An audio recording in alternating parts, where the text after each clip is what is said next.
Do you want to write Apex but don't have a coding background? Have you watched or read Apex tutorials and didn't understand what was going on due to technical jargon, or the Apex instructor expected you to already know coding concepts? In this video, Miranda Ragland is breaking down Apex from the beginning without the assumption the audience has a coding background while supporting you in your Salesforce development learning journey. It's Rachel and Jessica from 100 Days at Trailhead, the place where the tech community comes to learn Salesforce, learn tech, get inspired, have fun, and invest in ourselves. Whether you are brand new to learning Salesforce and starting from the beginning, or mid-career and skilling up for that new opportunity, we are your trail guides here to support you with an itinerary to help you get where you're going. You are in the right place. If you are new to our channel, make sure you hit the like and subscribe buttons. Don't forget to click on the notification bell so you can be notified when we release a new video.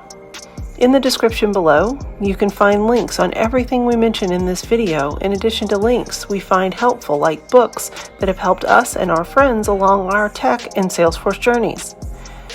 To find other helpful Salesforce and tech content, visit our blog at 100daysoftrailhead.com. In this video, Miranda Ragland is discussing when to use Apex, how to take baby steps in your learning, developer console versus IDEs, decoding developer jargon, and so much more.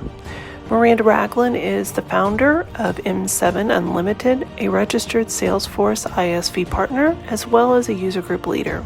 When not behind the keyboard designing and implementing solutions, Miranda is a movie and pop culture aficionado, an LGBTQIA+ rights activist, and an avid gamer. Your quest, should you choose to take it, is to journey with us through the adventure of learning Apex. Your quest begins now.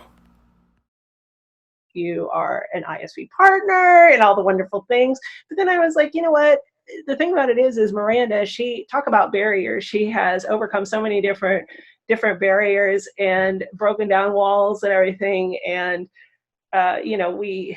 we all have things that we have to overcome. And I admire you so much for being the person that you are, and the developer and entrepreneur that you are. So without further ado, we have so many people that are like, woohoo, I love Miranda. Miranda's amazing. So sorry about the chaos there, but hey, you have a supporting community. Thank you so much. And it's an honor and a pleasure to be here today. We did have the connection difficulties. So I think without further ado, I should probably just jump into yes. What I was going to talk about today. I do see a lot of familiar faces and some new ones as well. So thank you everyone for turning out. This is fantastic. I want to demystify Apex, honestly, and I'll get into that. But for now, this is the introduction to Apex for admins. I'm Miranda Ragland. My pronouns are she, her, and I am the founder and CEO of M7 Unlimited. We are an AppExchange ISV partner, and working on putting a UI on my app and finally letting you all see it. Kept it a little close to the heart because, like anyone who's created something, I constantly feel like it's not ready yet. But I'm working to overcome that. Okay. I'm 4-time certified. I've been developing on the Salesforce platform for more than 13 years now. Spent a long time hiding behind anonymity, and that didn't make me happy at all. I've been a much happier person since I started actually engaging with the community, and so I've been here for a long time, but you probably only started hearing my name 2 or 3 years ago. I'm a community group leader. I lead the LGBTQIA+ user group, and before that I led Irvine Women in Tech. I've spoken at Dreamforce and Trailhead DX, as well as a number of community conferences. I was recently awarded a golden hoodie at Dreamforce this year, which was, wow, that was an experience. Um, and yeah, I already went over the fact that I'm a business owner and a mom. And I'm a geek. I love tinkering with things, figuring out how things work, and I love playing with new tech, and I also really love movies. So don't be surprised if I drop a couple of movie quotes today.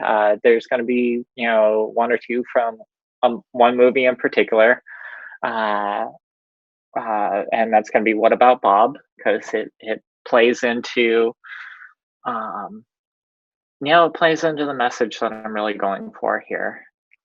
So I'm unfortunately not going to be able to see everyone's reaction as I go through, but while I was presenting this to them, I wanted to get a feel for the room and find out where everyone was in their journey. How much experience they have with Salesforce, whether it was 1 year, less than 1 year, 1 to 3 years, or 3 or more. How many admins, developers, or business users, executives, or people that are just getting started, wanting to learn more. And please feel free to answer these questions in the chat if you want to. And I'm just going to keep going through this. Whether or not anyone's attempted code before on any platform, not specifically Salesforce, but maybe you have experience with PHP or you've done C before. And specifically, have you ever attempted to write Apex? So we have a lot of. I was going to say we have a lot of admin developers, 1 to 3 years, 5 years. There's somebody that's over 10 years as an admin developer, and yes, Apex are components, Python. That's Linda, and admin developer. A lot of people are referring themselves as an admin developer. So mixed role. That's perfect. Yeah. So this was probably tailored to where most of you were a year or two ago. Because I can't tell you how many times I've gone to a conference or a user group meeting, or just met people on the street, and as soon as they find out that I'm a developer, they usually say the same thing. And I was wondering if anyone has ever said this: I want to be a developer. And I get so happy when I hear that, because I love being a developer. I think it gives you a very unique way of looking at the world and how you solve problems. And honestly, I truly believe that a lot of people already practice a developer mindset without realizing it. But I get so discouraged when people follow it up with, but I'm just an admin. There's no such thing as just an admin. Admins are so vital to our ecosystem. And they do a lot of work to enable others. Like that is something to be proud of. And like I said, you're probably already using a developer mindset already. So it's one of my personal goals to completely get rid of this notion of, but I'm just an admin. And Miranda, I want to see that replaced with, and I want to learn new skills. I want to be a developer and I want to learn new skills. That's where the ticket is. We have a lot of people raising their hands saying, me, and that they want to become a developer. We do have Olga. She said that she's been an admin since 2011, and she's a certified admin and platform builder. She's gone through both Radwoman 1 and Radwoman 2 as a graduate, but she doesn't have support. So as we're going through this, let's, as a community, think of how we can support these people like Olga that are in that piece, that they don't have the support. Okay. I'm sorry, I got extremely Yeah, let's get the light.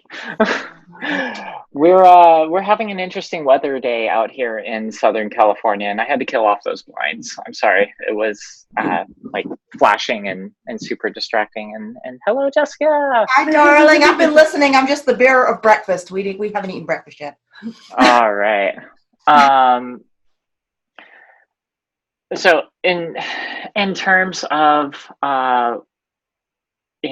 wanting support and and you're in the right place already. That's literally what this community is for. So it was Olga, correct? Yeah, Olga, you're definitely in the right place. Just keep at it, and it kind of transitions perfectly into I talked about a movie in particular. What about Bob? And you might be wondering, why the hell are you talking about this movie? I personally deal with a lot of anxiety and have struggled with imposter syndrome, like oh so many. I know that there are others here because there's an actual group, and I see some of the members, and I'm not going to out anyone, but I know that there's a few people in here that have struggled with anxiety also. And this movie, What About Bob, has a character that is, anxiety personified and then turned up to 11. It's almost a caricature, but there's a lot of really beautiful things in there and in that movie. And the thing that I took away from it was the lesson of taking baby steps. The character has this realization when going to his psychologist, and his psychologist tells him it's simple. You take a baby step, you have your success, you celebrate that success, and you iterate on top of that is the basic message. And then the character has this wonderful moment of realization where he's like, oh, I get it, baby steps, and I can do anything. Absolute right mindset. It's why I love the movie so much. And it's something that I think about whenever I'm feeling stuck, whenever I'm feeling like I can't do something for whatever reason. My brain then, like, once I have that realization, I look at the whole picture and I try and break it down into smaller steps that I can handle one at a time, and then I follow those baby steps. So when you're getting started with, and you want to use code on a project, the first thing that you should ask yourself is, does this even require code in the first place? A lot of the times it may not, and it's okay.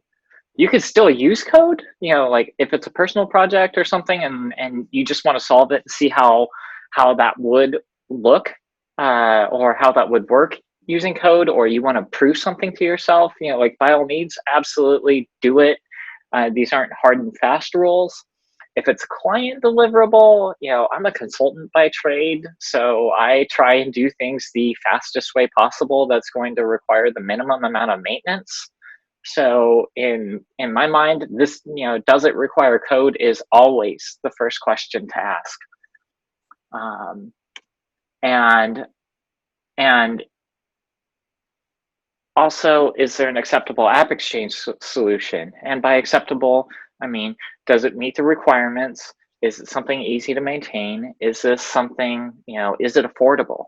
Is it affordable is an extremely important question to ask when looking at an app exchange solution, because I tend to focus on smaller to medium-sized business in my practice, and they don't always want to shell out for some of the more expensive app exchange solutions.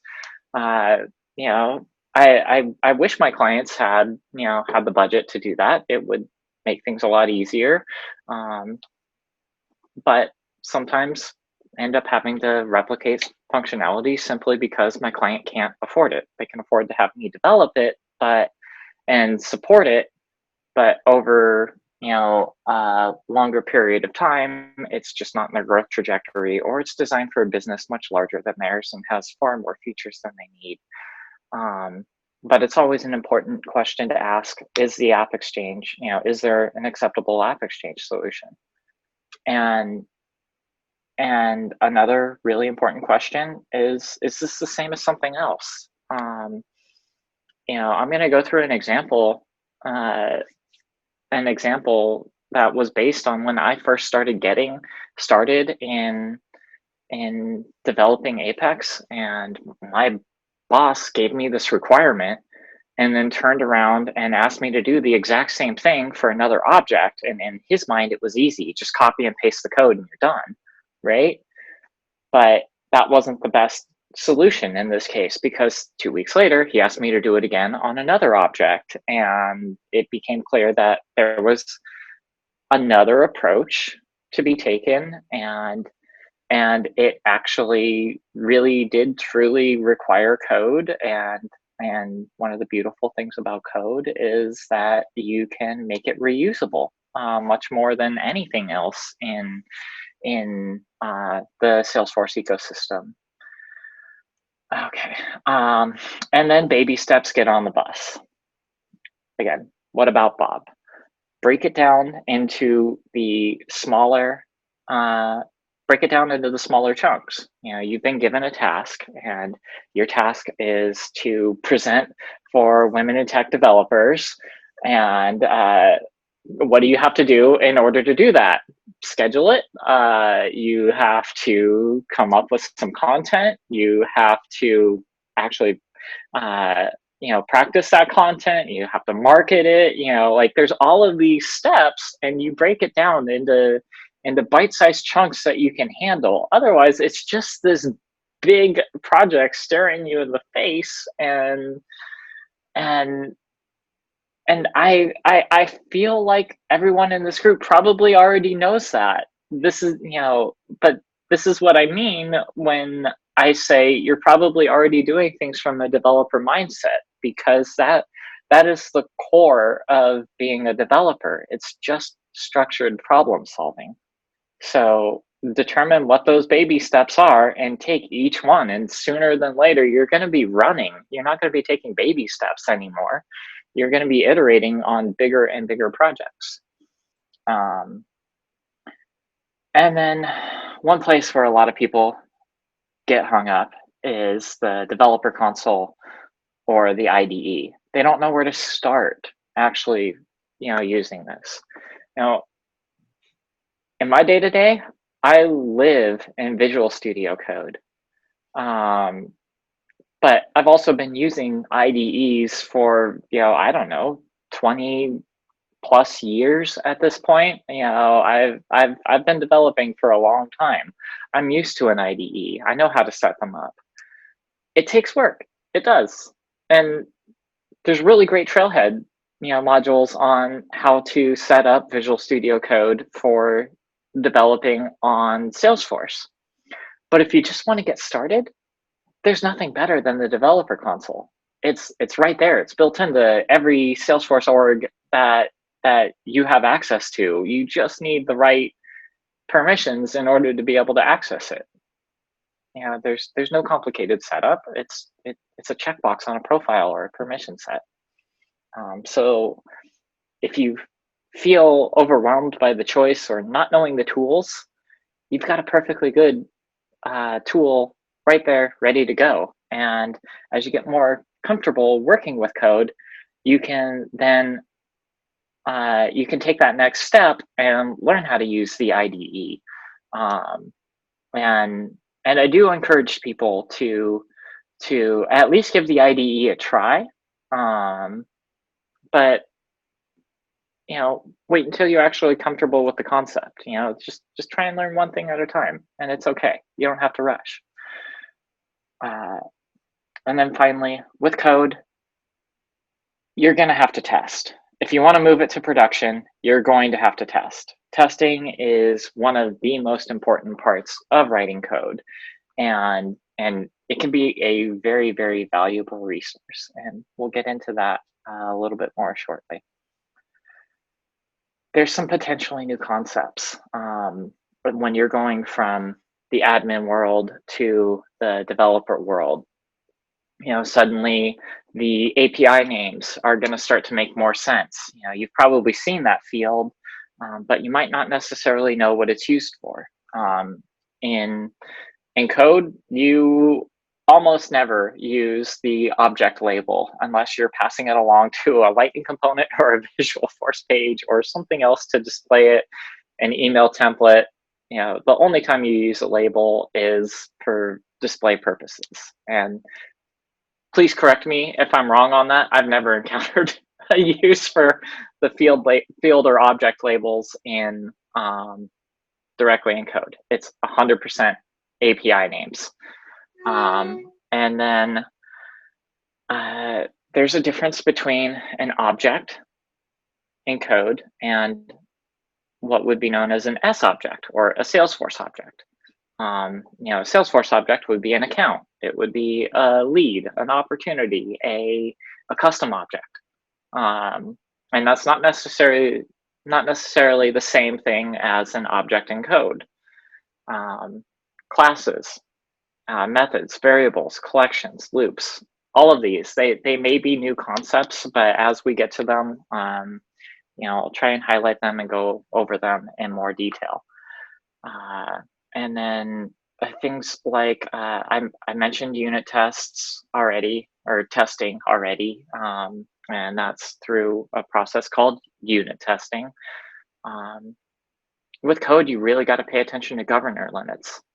Not so much as you used to, because they've been relaxing them and making the platform that much more powerful, but it is important to remember that we're running on a multi-tenant architecture, and it's good to not be greedy with the resources that you're using.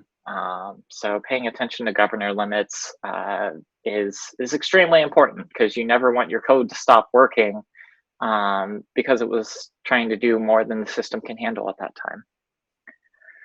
time. Some other things, queries. Queries are just how you get data out of the Salesforce underlying database. Access modifiers, you've even come across it, but that basically says,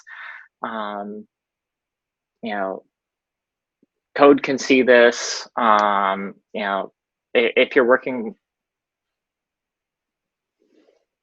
honestly, I'm thinking about just pulling that one out of this presentation, because access modifiers they're an interesting topic. It basically controls whether or not you can see portions of code. And I honestly do think that may be a little bit too much for just a intro class. Some of the things I struggle with is I've been studying programming. I was very fortunate, and I started programming when I was 7. I had a neighbor that introduced me to it, and I thought it was the coolest thing because I could get to boss the computer around. Who doesn't want to be the boss, right? And so programming, it appealed to me at a very early age, and I was privileged enough to have access to it.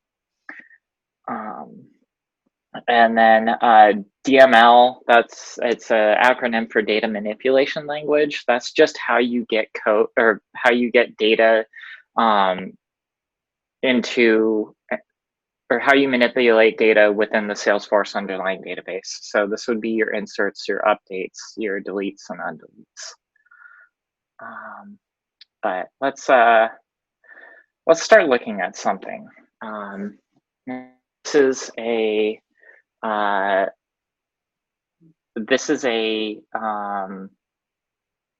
task I was actually given. I had a client that what they really needed was CPQ,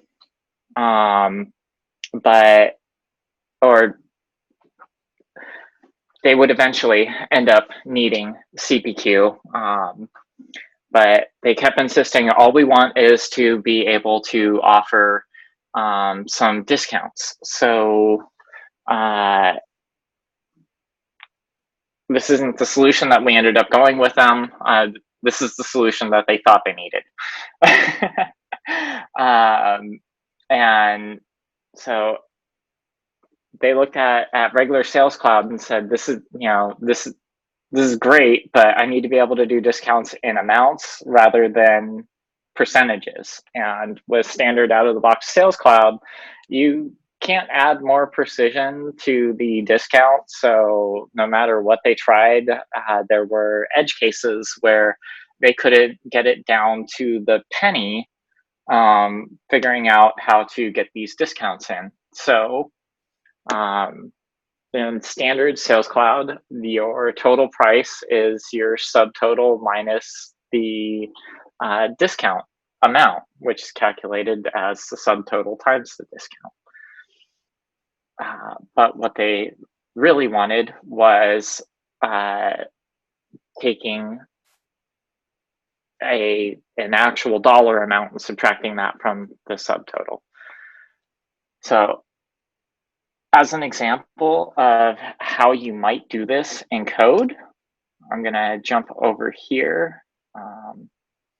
And can you all see this, or do I need to make this a little bit bigger? If you can enlarge it a little bit, I think it will That would be help. helpful, yeah. All right. Is that better? Yep. Yes. Okay. All right, now let me get my meeting controls out of the way. This ended up being a pretty simple trigger. You know, it really only does one thing, but you've got a whole bunch of extra syntax here. So this is the basic structure of a trigger.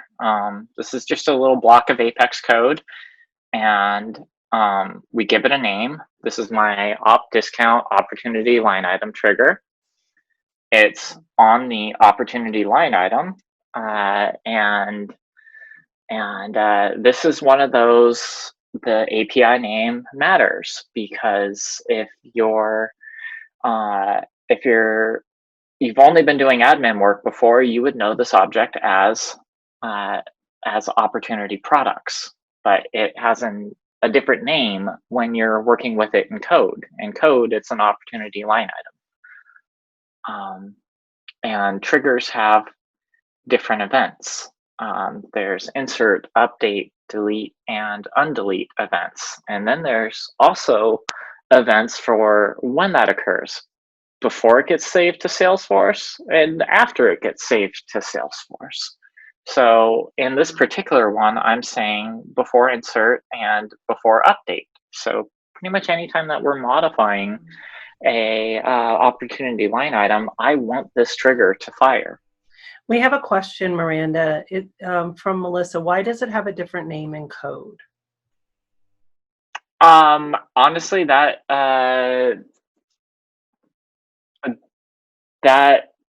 is a question for the original Salesforce architects. I think they originally called it opportunity line item and then decided to rename it opportunity products.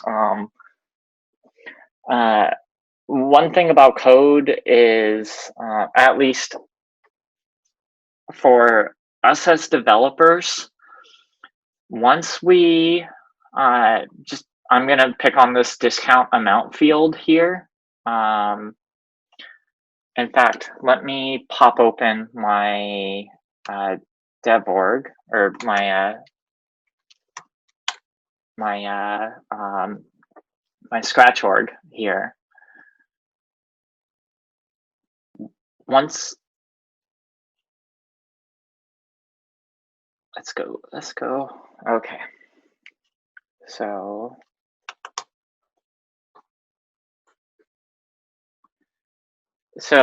this is what I was talking about with the label and the API name. You can see in some cases they're the same. You know, opportunity is just opportunity. Opportunity contact role, we remove some spaces.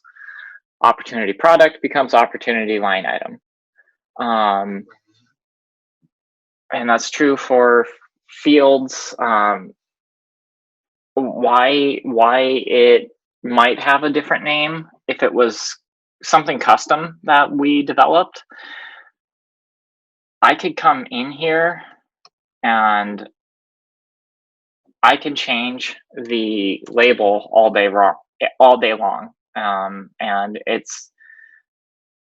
not really going to be a problem unless I have, unless it's used in merge templates. But one thing I can save that right now. That's not going to be a problem. But if I were to try and change the API name, or sometimes called the field name, the field name and the API name are basically the same, but the API name for a custom field would have the $_C followed by it. That's pretty much the only real difference between field name and API name. If I were to come in and try and change this, it's going to give me an error because it's already referenced in code. And once it's, this is what would be called a dependency. And once there's dependencies, you're locked in. I would have to remove this dependency in order to rename this field. And my thoughts are, someone at Salesforce made the decision to rename opportunity line items to opportunity products. Now, I don't know that for sure, but that's typically the reason why an API name and the label wouldn't have a one-to-one mapping, or in a simple mapping. So does that at least help? I think it totally does, and there was a bunch of stuff going on in chat at the same time. So we were talking about is a hamburger a sandwich, and then there was a burrito's a sandwich, and then gave a great comment. And then Becca gave a great Becca gave a great comment. Where is it? Hold on, look up. It was amazing. Oh wait, that was before Megan. Here. Okay. Drive. Oh wait, I'm driving apparently, and I saw it. Okay.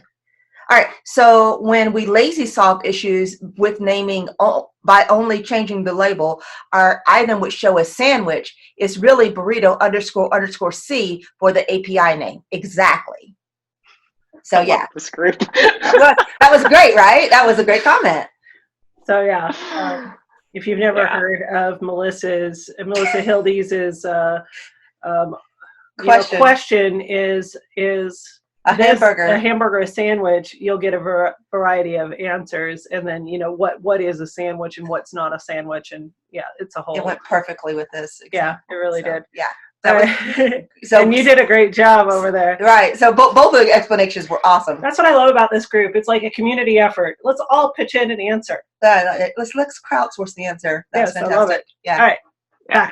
Fantastic. Yeah. Okay. All right. So the core of this trigger is just this amount. Do we have a discount? If so, set that value, and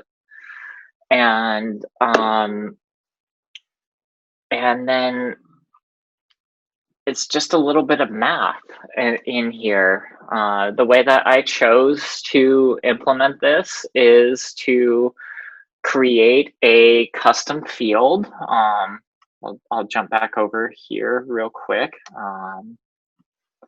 A custom field for doing a quoted sales price, and then taking the discount amount.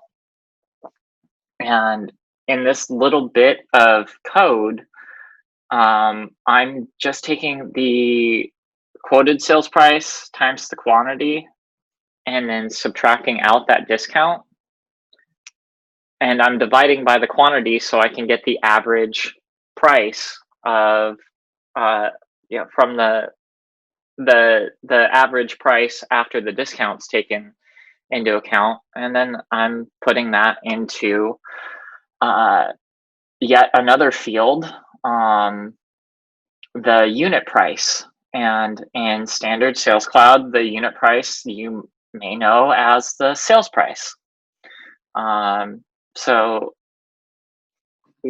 one of the tricky things with standard Sales cloud is some of the things are completely locked down. If you have opportunity line items, you cannot, or I'm sorry, opportunity products, you can't override the amount field. It will take the sum of the opportunity products amounts. So in this particular case, I'm coercing that calculation into using my average discounted unit price so that the numbers will roll up correctly. And you'll be able to actually get that single line item to have its own discount applied to it. And then I mentioned before that loops might be a potentially new concept. And here on line 2, this is an example of how you would have a, this is a common example of a for loop. And what this says is for each opportunity line item in trigger.new, do these steps. And if you're new to triggers, this trigger.new is something that Salesforce provides for you. This is the list of items that have changed. So if I were to go in and edit a single record, this list would only have one item in it. But if I were doing a data load or editing from a list view or something like that, this could have up to 200 items in it. And it's important to make your code work with the list of items that changed and not just one of them. Because if you only set it up to work with one item, you're going to start getting some unpredictable results when someone does a mass edit or a data load or anything that can cause multiple items to be updated. Like, for instance, if you had a process builder that went in and updated all of the child records, if you had a trigger that was only set to work with the first item, you wouldn't be able to predict reliably. Well, actually, you would be able to predict reliably that only the first one would work, and the other ones you wouldn't know if it was the first one or not. So it's important to work with multiple records rather than just one, so that it's being applied uniformly across the board. We have a couple of questions. The first one, if you don't mind, the first one's from Megan Broadkey. She said, speaking of line items and parent and code plus PBs, you reminded me of a project I had with quotes and ops. We have regular conversations with some of the devs about if there's a trigger that launches classes, should we be able to have PBs or flows? What is recommended? Only one type of automation, or can you have a trigger and process builder? Just because there's a need for one complex piece of automation, does that mean we should ban all automation from being able to be done by admins on that project, on that object? I'm sorry. That's a individual organization decision. And it really depends on the problem that you're trying to solve. I wish I could give hard and fast rules on this one, but sometimes this particular piece of code right here, I wouldn't recommend actually doing this. It's something that it doesn't need to be done in code, and that was my next point. But you also may end up making the decision to go with code. You may end up making the decision to go with code because it's something that you can reuse across multiple objects potentially, or it's part of a larger automation and you absolutely have to have this first. So there's a order of operations when it comes to how things are applied. You know, if I were to go in and update an opportunity line item and change the quoted price, the very first thing that happens when I hit save is that Salesforce runs it through validation. And once it passes that validation, you know, it would then do the before update trigger. And then I call it a validation sandwich because there's basically validation, you know, between every single layer of what gets done. Once my trigger completes, Salesforce would do validation again. It would try and save it to the database.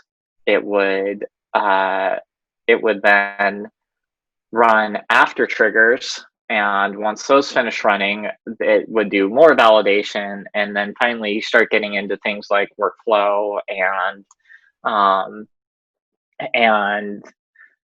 process builder, and also potentially approvals. You know, they come at a later state, and after all of those run, there's even more validation, and the full list of steps and the order of operations are documented in the Salesforce help texts, but that execution order, it matters, and it's something that you can actually take advantage of. So if you have a complex process builder that could be entered into at, you know, for a variety of different reasons, it may end up being the best solution for you to write a small bit of code to make sure that that process builder is always going to have the information that it needs before it executes. So Miranda, would you say, because a lot of people are looking for some just best practices and guidelines as far as you know, how Flow and Process Builder and Apex works and how to put them together and so forth.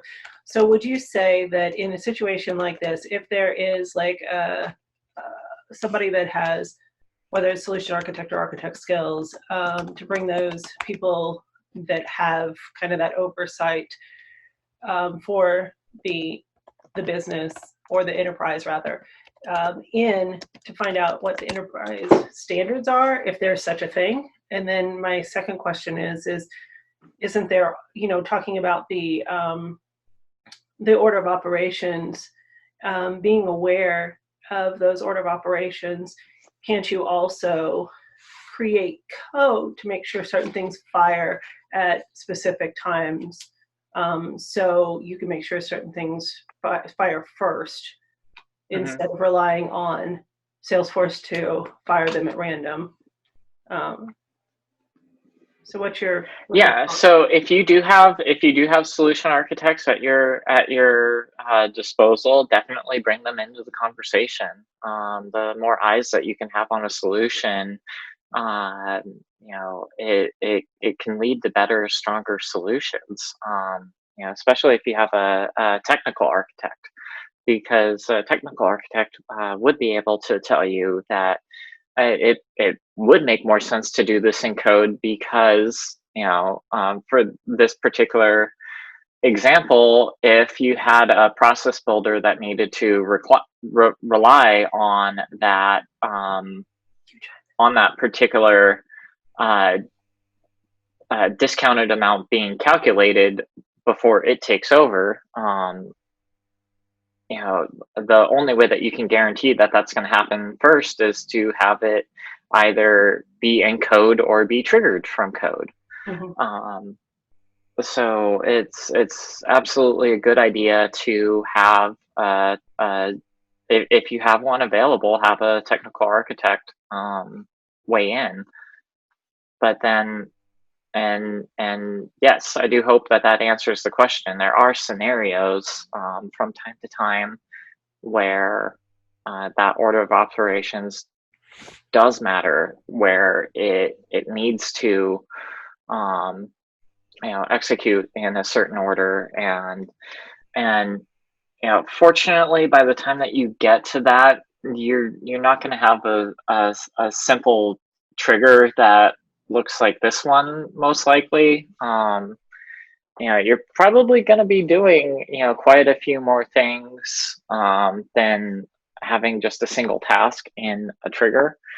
And there's fantastic documentation out on Trailhead of ways to solve some of those problems, like using trigger handler frameworks, because you might have a series of tasks that need to execute, and you really only want to have one trigger on an object, or at least one custom trigger.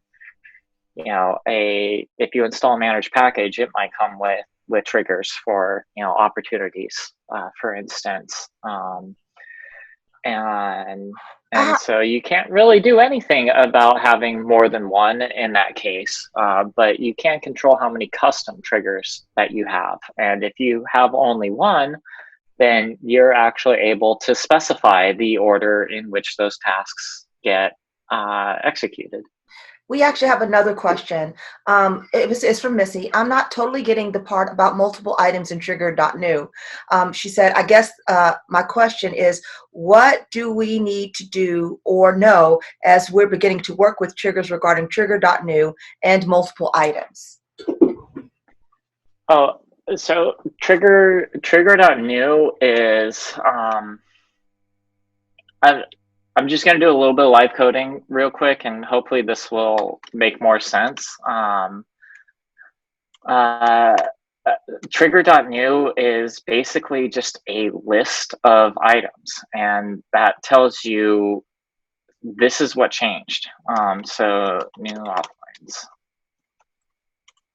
And I don't want to confuse it anymore with syntax. Just please trust me. What I'm doing right now is called casting, and it's necessary because Salesforce has this as a list of objects, at least defined in the documentation. And so I'm just telling, actually, I don't even need to do that. I'm sorry, I got ahead of myself. In this particular case, I could swap this out and say that I'm just working with a list of items. When a trigger fires, it operates on the only the items that changed. So if you were to do a data load, for instance, the standard Salesforce data loader, I believe, does chunks of 50 items at a time that it sends in.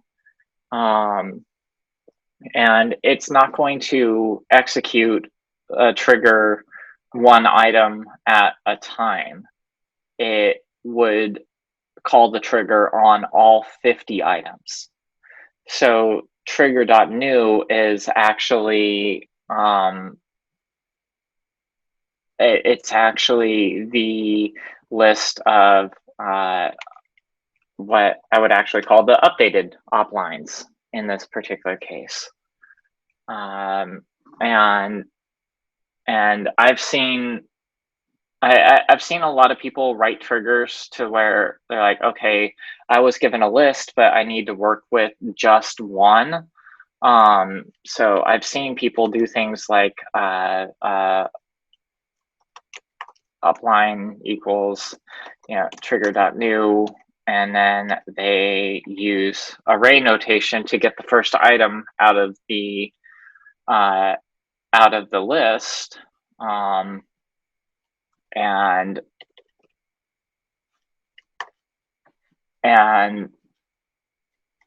then they end up with a solution that looks something like this,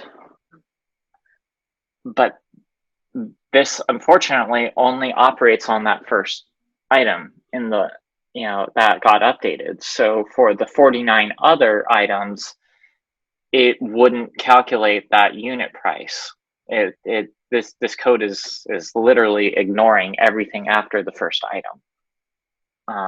And it's just, this is how Salesforce optimizes the processing of code in triggers.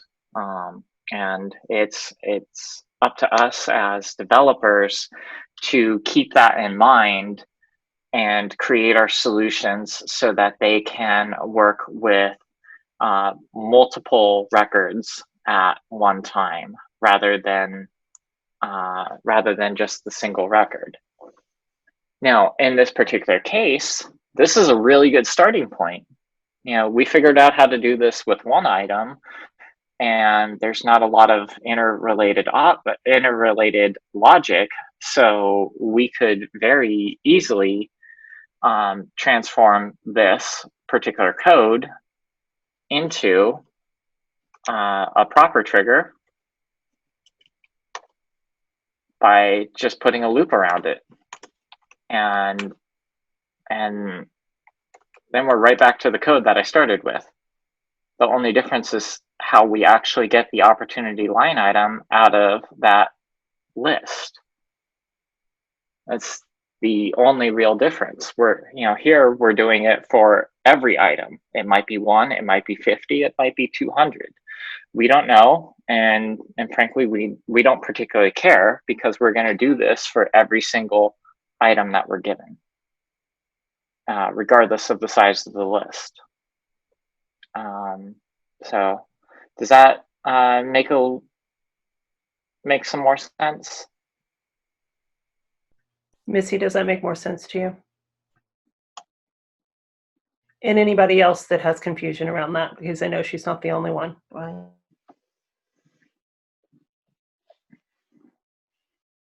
Missy said yes. Awesome. All right.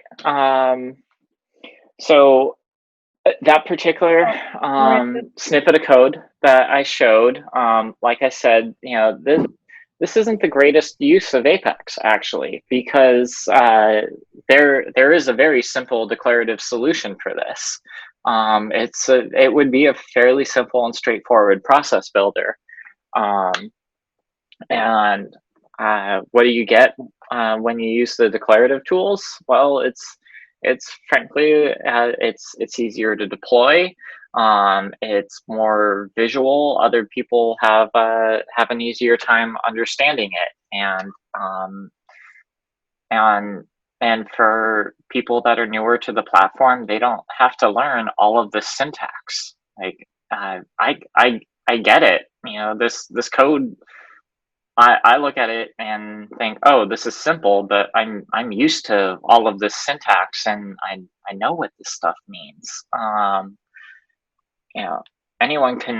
Pretty much anyone can understand this operation, but why we need all of this extra code to support just doing a simple calculation, that takes a little bit of time to understand that, we need to tell the system what it is that we're working with, and how to go about actually accessing that data. So in this particular case, this is very, very simple code that it's better to implement as a process builder. And I guarantee there's App Exchange solutions for this. The customer that inspired this was actually someone who had far more difficult discounting requirements. And it wasn't as simple as them just making up how much they're going to discount. They had whole discount tables and everything. And I actually ended up recommending CPQ for them. But this was a first pass, and frankly, sometimes it's fun to just do things in code to prove that you can. Not necessarily for a customer. I recommend doing that for your own personal projects. But and again, like I said, sometimes there's reasons to do there's reasons to do simple things in code. Like if we were to do something similar for a custom object, we could create a helper that would do the discount calculation for us, and then we could apply it to multiple places. Or perhaps there's more than one field. In fact, why don't we just jump into another example that will highlight that. This particular example this was one of my very first projects in Salesforce. My boss came to me and wanted to embed a Google map on the account object so that he could see where he was gonna go. And this is the days before Salesforce had native mapping and good tools to help with that. So it was pretty simple. We created a field where it would take the billing address of an account and generate a Google Maps link for that. But my boss ran into some problems. If there was a special character in the address, it would cut off, and it ultimately came down to he had to substitute out those special characters, and and there was a declarative solution for that, and that declarative solution was to use the substitute function within a formula field. And it kind of worked until he found an address that had another special character that broke the URL that was being generated. So you can look it up. 50 Hot and Cold Lane is an actual place in Somerset. I believe that's Maine. But if this was written with an ampersand rather than the word and, you wouldn't be able to just include that in the URL search bar. And what do I actually mean by that? Let me see if this is liking me today. So I put the ampersand in. And if you look at this has got a whole bunch of little characters and everything in it. The %20 for the space. This is how URLs want. They want. It needs to be encoded, because if we were to just copy this address and say, okay, here is your. If we were to just say, here's your query,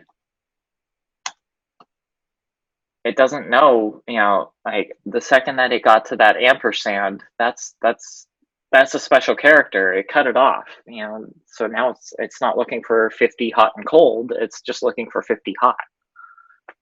This is taking us to the wrong place. So what we can do in this particular case is to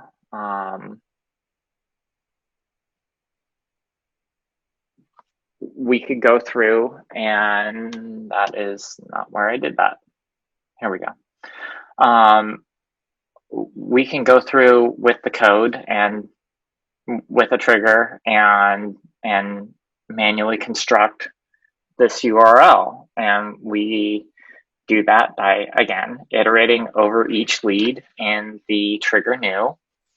I'm initializing this field for the OpenStreetMap, and I'm just taking the address and building it out the way that it was displayed in the site. The street address followed by a comma, city followed by a comma, the state, and the postal code. And then we take advantage of something that Salesforce provides for us. They give us the ability to generate URL fragments using using one of their libraries, specifically the encoding util. And so all I've done in this code is go through and generate that URL. So if I were to go to a lead with 50 hot and cold Somerset, Maine, then it would generate that properly formatted URL so that I could just pull up that lead and click on the link and be taken to that site. Now, I got that request, and a week later, my boss told me, "Oh, I need that on the contact object." A week after that, it was, "Oh, you forgot to do this on the on the shipping address and on the contact other address." Like, no, I didn't forget. You didn't tell me to do it there. But that's okay, because now I've got 4 different places where I need to do exactly the same thing. It's just the inputs have changed a little bit. And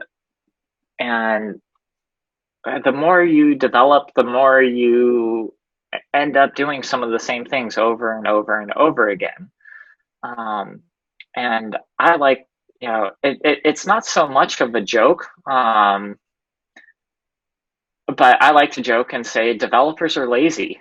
We don't like doing the same thing over and over and over again. And I guarantee everyone on this call, if I can get back and see your lovely faces, raise your hand if you like repeating yourself. Crickets, right? There's a actual concept in development called keeping your code dry, and dry stands for don't repeat yourself. So because I got the request for accounts, I got the request for contacts, and then I knew leads was coming also, and I knew some of our custom objects, they've got addresses on them as well. There's a way to do this in code so that I don't have to copy this and paste it, twice in a contact trigger. I don't have to do this twice in an account trigger.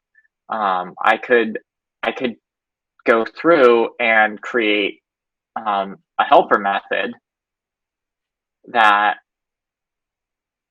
would work for any address that I pass in. And I just give it the street, the city, the state, and the postal code, and it will build out that address for me and encode it. And so I can start reusing that in the contact trigger if I want it to work on the other other address for the contact. This becomes a matter of changing every occurrence of mailing to other, and I'm done. I didn't have to build that string. I didn't have to copy everything from the contact or from the lead example. But this still isn't exactly to my liking. I still have some repeated code here. I can actually do a little bit more. And I know that I am getting an OpenStreetMap URL for a street, city, state, and postal code. And so I can do even more of the work in a helper method. And instead of having my contact trigger call all of this specifically, I could actually remove both of those and change them to, if I didn't have this formatted to fit on a small screen, this would be a single line of code for each call out. And the only thing that it's actually really truly repeating is calling this helper function on each of these. The data is different on each one, and it's writing to two different fields. So like, this is the minimum amount that I could reduce it down to. But this makes this a very short and simple trigger. And if I ever change how I'm generating the OpenStreetMap URL, maybe I want it to include an extra parameter, I update my code in one spot rather than in, 5, 6, 7, who knows how many different spots. I've, and imagine if I had a bug in the code generation, or in the URL generation, and it didn't work anywhere because OpenStreetMaps changed the format or something. That's where this really comes into play. It's a fix it once and you're done. Move on with your life. So that was, this was a case where, yeah, there's kind of a declarative solution, but that declarative solution requires, it would require a workflow rule or a process builder to replicate all of that work in multiple areas, and frankly, it becomes harder to maintain. With this pattern, we only have to maintain it in one spot, which is very handy and helpful. And I don't know about you, but that helps my brain rest a lot easier if I only have to think about one thing rather than 30. Right. So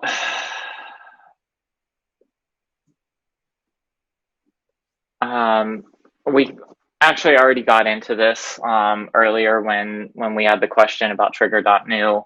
Ultimately, what we were talking about is bulkifying your code, because we do work with more than one record at a time. So some best practices are to take advantage of collections, your sets, your lists, your maps, and your loops. I've been showing you for loops. That's 99% of what I use. There's other types of loops. There's there's while loops. There's do while loops, and they all have different intricacies. And in some senses, it's really a matter of style. I find for loops to be the most useful when working with with Salesforce data. And like I said, I use that like 99% of the time. Definite huge no-no in the Salesforce world is to not insert or update or delete records from within a loop. Again, sets and maps are your friend, or sets, lists, and maps are your friends. If you need to update your data, add it to a list and do it after the loop. And if it's something that needs to happen in the middle of an operation, it's okay to take your code and break it up into, do the work before an update is required within a loop, add your item to a loop, and then do your DML statement on it, and then add another loop to continue processing after the fact. It's okay to break it up into multiple loops. Just don't do the DML from within a loop, because it works conceptually when you're working with only one item at a time. But if you do a data load and suddenly you're getting 50 to 200 records coming in, you're gonna blow out your governor limits. The system is gonna tell you, no, you can't do that. You're not being a good Salesforce citizen, and it will stop you. And we want to avoid that, because it doesn't feel good when that happens. So just a hard and fast rule: never do DML within a loop. I haven't come up with a scenario where I couldn't get around that yet. And if you do, feel free to reach out. I will happily help you think through that. And I'd be very curious to find out a situation where it was actually necessary. Okay.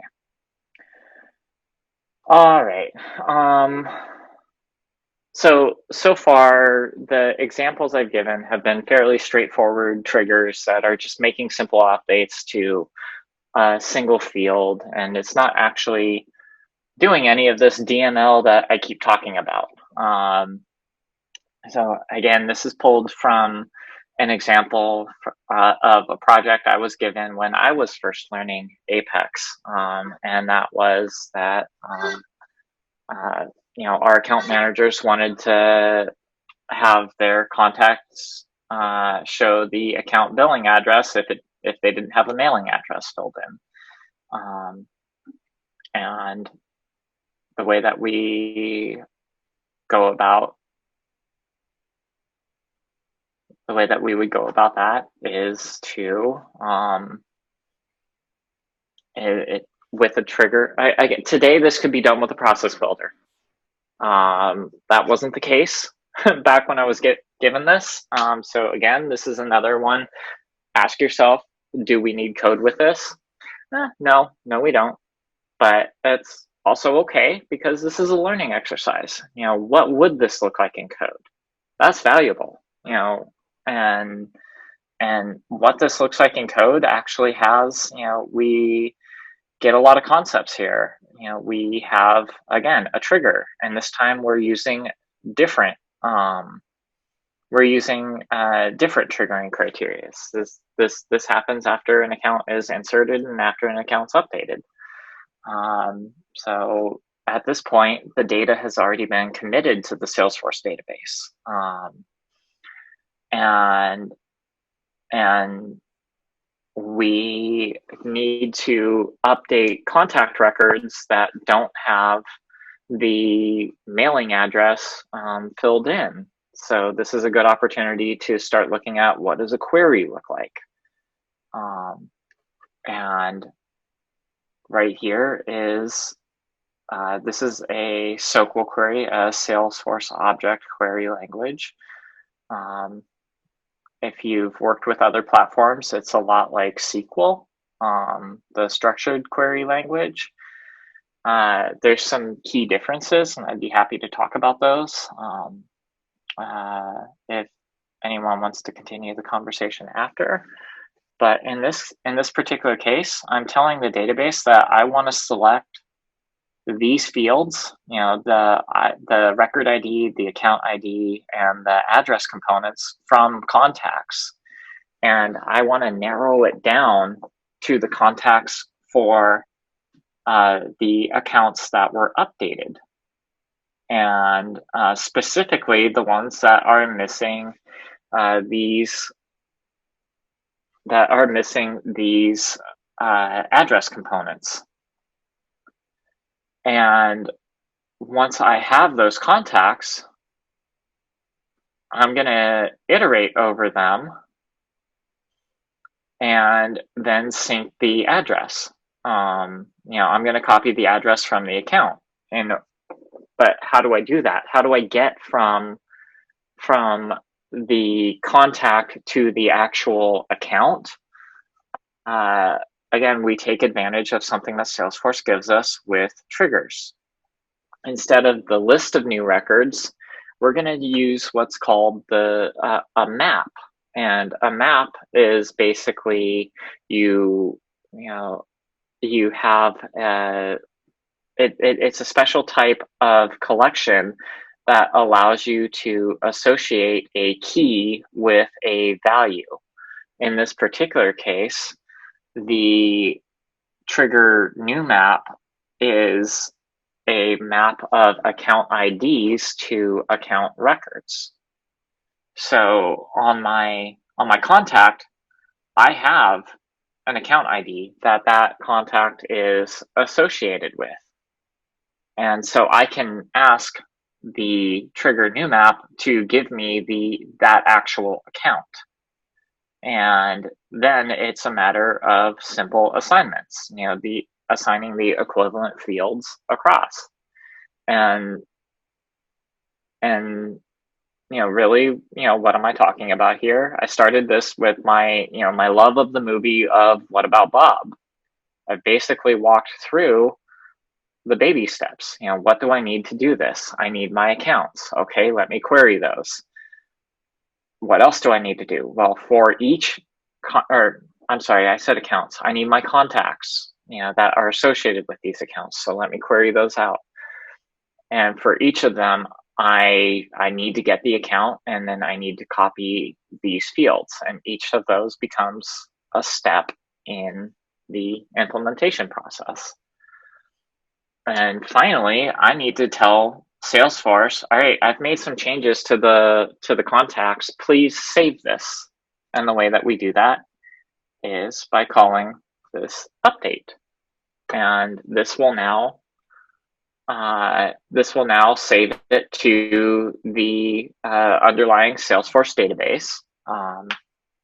And if you remember earlier, it will go through those order of operations. So it will run validation rules, it'll run triggers, it'll save it to the database, it'll run the after triggers, it'll do validation every single step in between. And then, workflow, process builder, approval rules, all of that will start to kick in. So just here's a simple example of manipulating data on another object. All right, and then another best practice is to use the declarative features to make your life easier. Again, if it doesn't need to be in code, don't put it in code. And there's a lot of things that you can do. Most of the examples, or at least the first and third example that I showed, those are now simple process builders. We didn't always have those tools, so code used to be necessary for that, but the platform has matured and it grows and changes every single day. So sometimes things that require code today may not tomorrow. But there's also other items that can make your code a lot simpler and easier to administer. Like, for example, if you were doing something, with tax rates, you wouldn't want to hard code those tax rates into your code, because every time a municipality changes their tax rate, you would have to go in and update your code. You might have to update your unit tests. You'd have to deploy and push to production.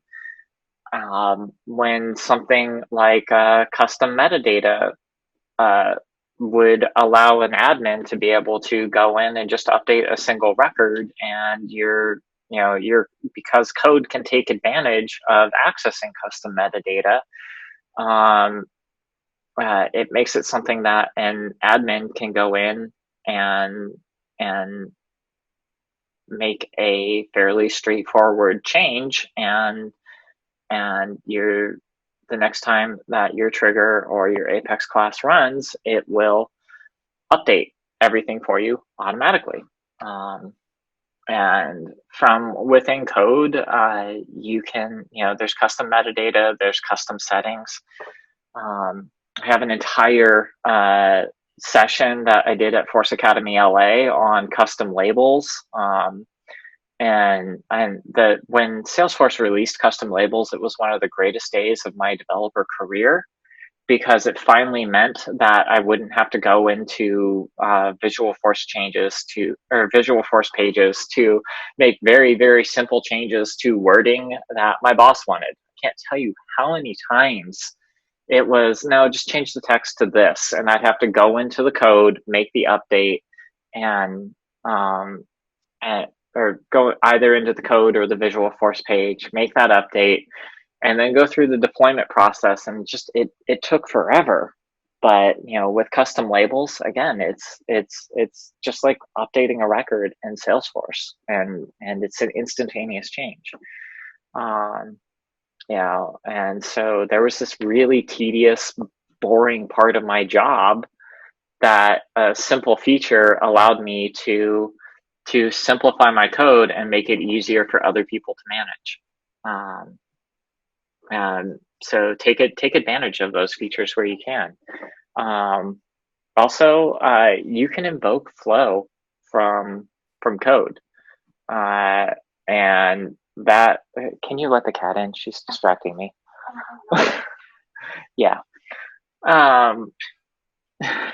Sorry, we are governed by Miss Petunia in this office / house. And she is the real boss here. She will let you know if she's not happy.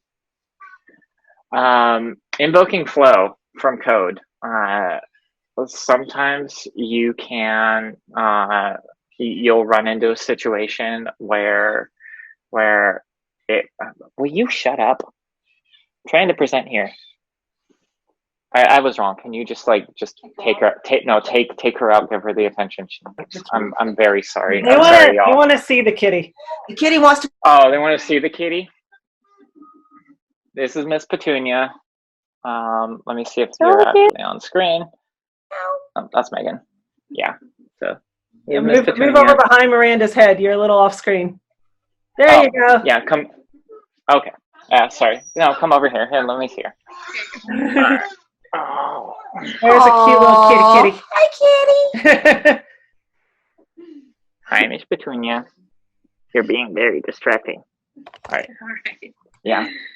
Thank you. Oh, that cat. Several people are having to drop, but they're just thanking you. We're staying for the people that can stay on. There's several people staying with us too. So.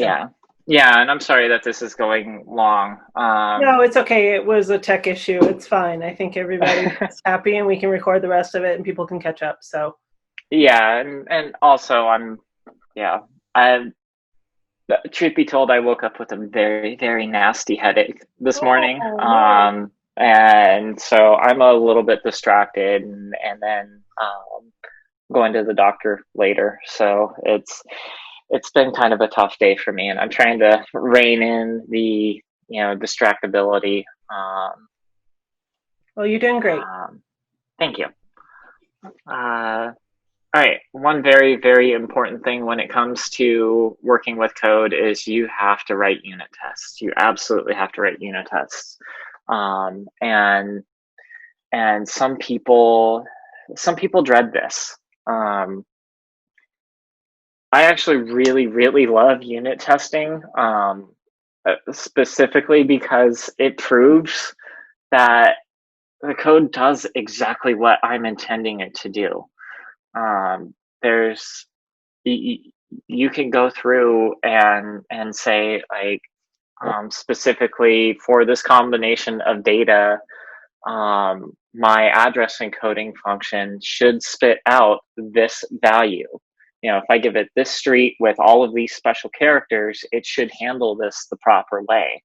And I get an automated way to validate that my code is functioning the way that I intended it to. And in my mind, that's really cool. And you're using code to prove that code works. So there's kind of like some meta fun with that. But another really cool thing that you can do with unit tests is use them to actually debug the code that you have. How many times have you had a user tell you, oh, this doesn't have the correct output? I put in 2 times 2 and I'm expecting it to say 4, but it keeps saying 5. What's going on here? You could actually write a test, instead of going through the interface and creating your record and plugging plugging in that data, or going through your click path, you can write a unit test that provides that it sets the data up for you, and you can rapidly iterate on your code and saying, okay, did that fix it? No, not yet. Did that fix it? Okay. You run your tests to again prove that the code is working. So isn't there a kind of a new-ish way of developing where you actually write your test classes first? That is one strategy. And I don't know if I would call it new-ish. It's actually a pretty old concept at this point. I first heard about it in the 90s, actually. But yes, that is one strategy, is you write your test code first, and then when all of your tests pass, you are theoretically done, assuming that you had good assumptions with your test code in the first place. So true. And that things didn't change along the way, and that you were able to keep up with all of your requirements. Personally, I like to write tests at a feature by feature level. Like as I'm developing a feature, I will sometimes write the test first, but I do try and keep them. I do try and keep the time that I write the test close to when I'm actually writing the code, because again, it proves that the code works. And in a lot of cases, unit tests can actually help you understand the code that you're testing.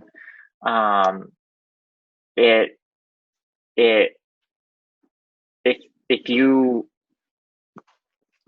if you understand that putting in this input expects this result, you can actually start to walk through the code and look at it yourself, and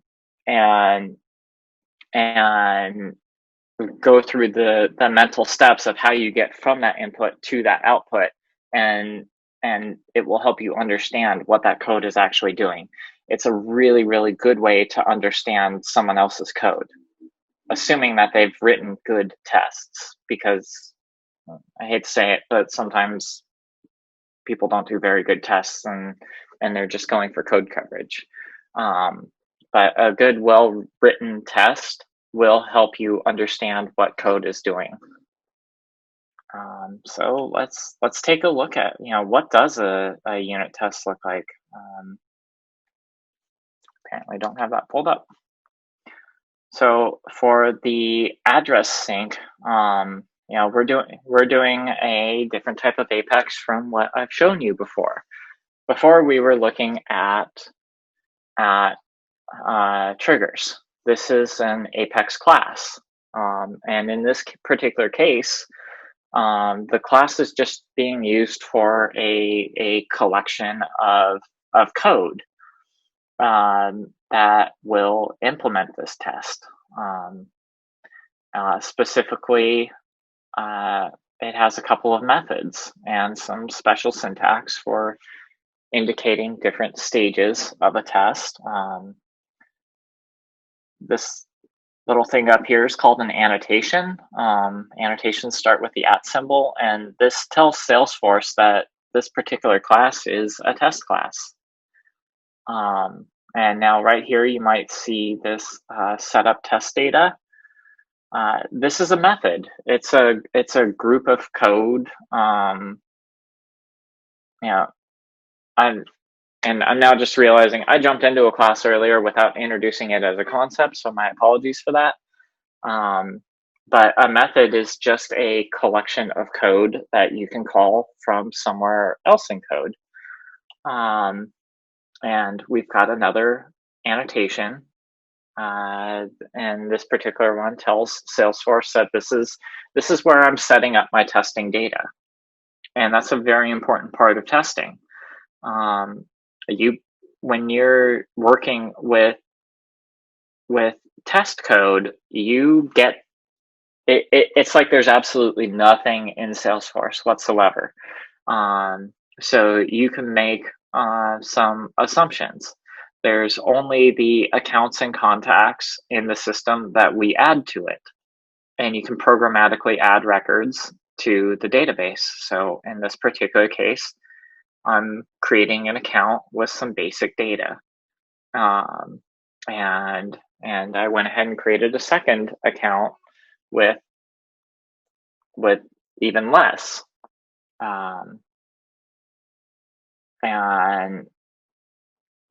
And after creating those two, I'm telling Salesforce, add that to the database. I'm just adding these two records, this list of records. And then I'm creating some contacts associated with them. Hopefully this is all fairly straightforward code that you can all follow. In here, I want to create 50 contacts per account. And so I'm looping over the accounts that I just added. And I'm creating up to 50 records at a time. The only thing that might be a little confusing here is this use of mod. What this line of code basically says, just do this for every other one. Modulus is the remainder after division. So if I were to divide the number 0 by 2, I would get a 0. If I divide 1 by 2, that doesn't divide evenly, so there's a remainder of 1. So for odd numbers, this code isn't going to execute, is basically all that says. And I'm doing that so that I can test to make sure that my addresses are syncing properly and that that I'll be able to make certain assumptions. So let's take a look at what that is. I'm going to make, I went through, I've got this setup data. I added 2 accounts with 50 addresses each. So there's 100 total accounts in the system, but only 50 of them got an address set. So I should have, if I were to query the contacts with a blank mailing street, I should have 50 of them. And we do that by making what's called an assertion. This is saying, I'm saying this should, in order for this test to pass, this should be true. And it's a little bit of a special syntax. You give your expected value for an assert equals, you tell it, this is my expected value. I'm expecting there to be 50. And the actual is, the actual value is the size of the contacts that I just queried. If that's true, this test passes. And that tells me I've got this point where I'm starting, and I know this to be true because this test passed. Now we can update a single address at a time, and when we update the first account and change its billing street, it should then go through and update the billing street of all of our contacts associated with that account. And because we did every other one, and we know that there were 50 that had an address to start with, then we're going to know that we should now have 75 contacts that have an address, because we only updated one account and it would be adding 25 additional addresses.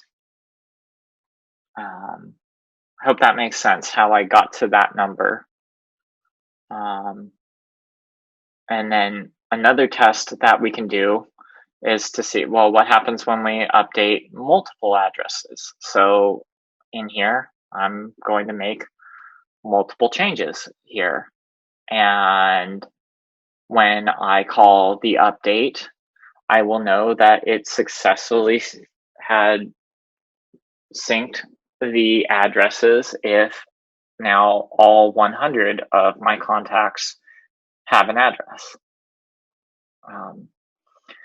Now I can make these tests better. I could go through and check to see, how many addresses have this particular billing street. I can go through, I can add more data, to this test to make sure that it is doing exactly what I want it to do. The only thing you are limited by when testing is your own imagination.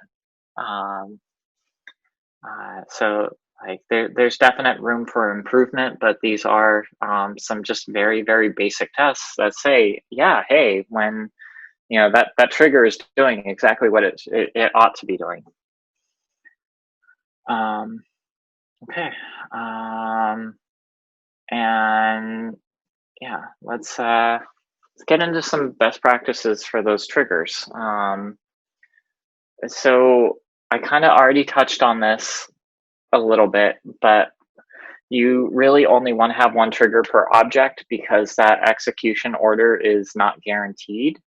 And so when you have one trigger per object, you as the developer are in control of that execution order.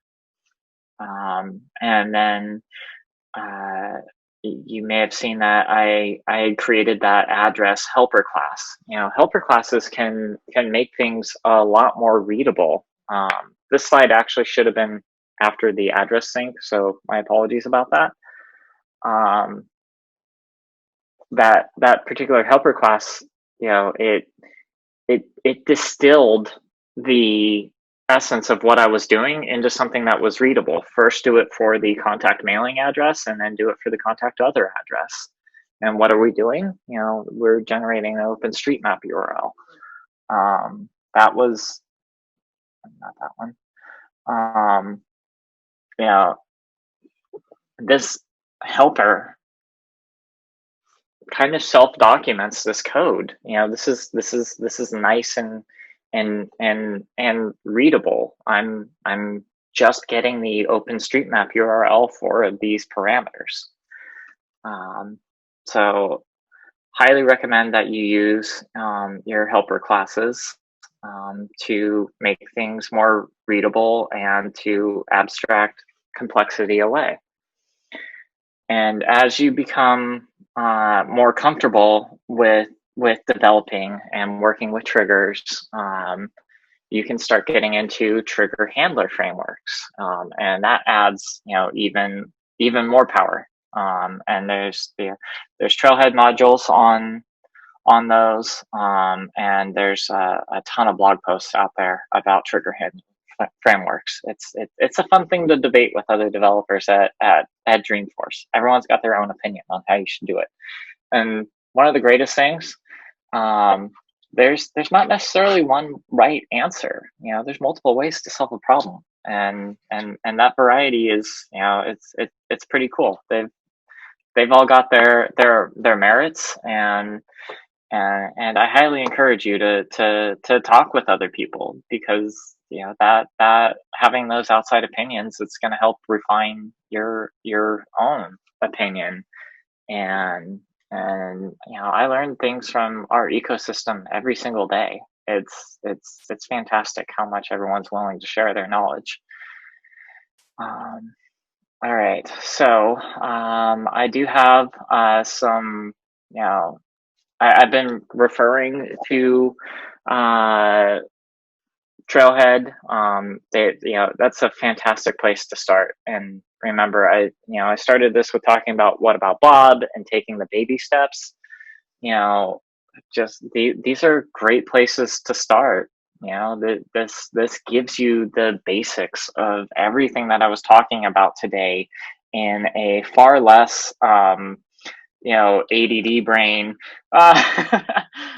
distilled manner. And more importantly, like these are really good references for just the basics. So definitely check out, just search for Apex in Trailhead, and it's going to pull all of these up. It's a great, just fantastic place to start. And then, yeah, I have to thank the IT equality team. My company grew out of IT equality, and I still serve as their CTO.